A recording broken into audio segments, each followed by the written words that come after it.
in this video, we're going to show you how to keep your stores, yourselves, and your customers protected from unsafe foods. You might be wondering why talking about food safety is important. Each year, approximately 48 million Americans get sick from foodborne illnesses. This is 1 in 6 people.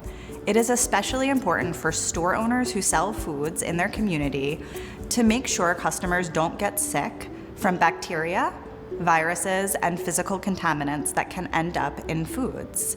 Those at the highest risk of foodborne illness include infants, young children, older adults, women who are pregnant, people whose immune systems are compromised, and people who take certain medications. There are many ways foods get contaminated. For example, purchasing food that is already contaminated from an unsafe source, improperly cooking foods, poor personal hygiene of workers who handle food, using utensils that are contaminated, and not cooking foods to the right temperature to prevent bacterial growth. This video will focus on some important ways to keep foods in your store safe. But every state and sometimes city has different food safety regulations. So be sure to visit your county or state health department website and contact them if you have specific questions about your store. Let's start with food safety basics. When the COVID-19 pandemic began in 2020, there were a lot of reminders to wash your hands. Let's review how to wash our hands with a demonstration. First, wet your hands with warm water. Next, apply soap. Then rub your hands together for 10 to 15 seconds, making sure you get under the nails and wash the front and back of your hands. After rubbing, rinse thoroughly with warm water. Finally, use a paper towel to dry your hands and use the paper towel to turn off the sink and open the door. You should always wash your hands after using the bathroom, after coughing, after sneezing, smoking, eating, drinking, touching your body, after cleaning you do around the store, after handling garbage, or before putting on gloves. Remember, gloves are not a replacement for hand washing. And don't forget, never handle food with bare hands if you have an infected cut. Cover the infected cut with a Band-Aid, and then use a finger cut or disposable glove. As a store owner, you know how important it is to have reliable workers who show up for their shifts. However, there are times when employees should stay home to prevent them from contaminating food.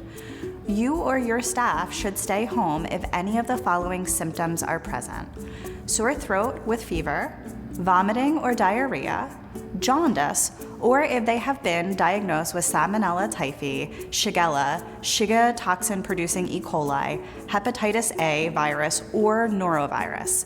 In addition to making sure food handlers are washing their hands frequently for at least 20 seconds, you can make sure what they're wearing is safe too. Employees should wear clean clothes, comfortable non-slip closed-toed shoes, and simple jewelry limited to wedding rings.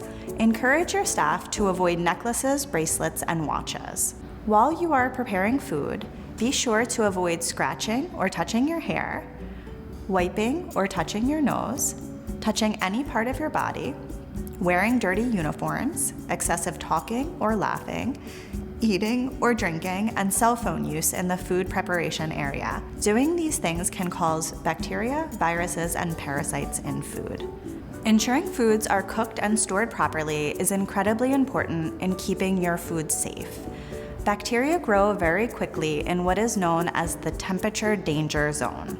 In addition to temperature, the other factors that can impact bacterial growth are foods that have proteins and carbohydrates, which the bacteria can feed on, the pH, whether something is acidic or basic, and water content. Bacteria grow quickly if stored at the wrong temperature, and they can multiply in as little as 20 minutes. If you or your staff want to review the minimum internal cooking temperatures of commonly prepared foods, please visit the USDA's Food Safety and Inspection Service page. Some additional information about temperatures. Use a metal stem thermometer to measure the temperature inside food to confirm that it is cooked properly. If your store makes and holds hot foods for later sale, it should be stored at 135 or above to prevent bacterial growth.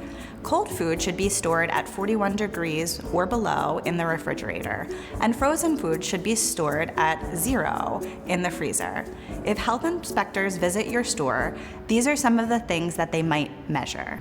A common mistake seen in corner stores and even in people's home kitchens is improper thawing of meats. There are 3 ways to safely thaw: on a plate, in a refrigerator on the bottom shelf, under cold, running water, and in the microwave to be cooked immediately. Thank you so much for watching our food safety at corner stores video.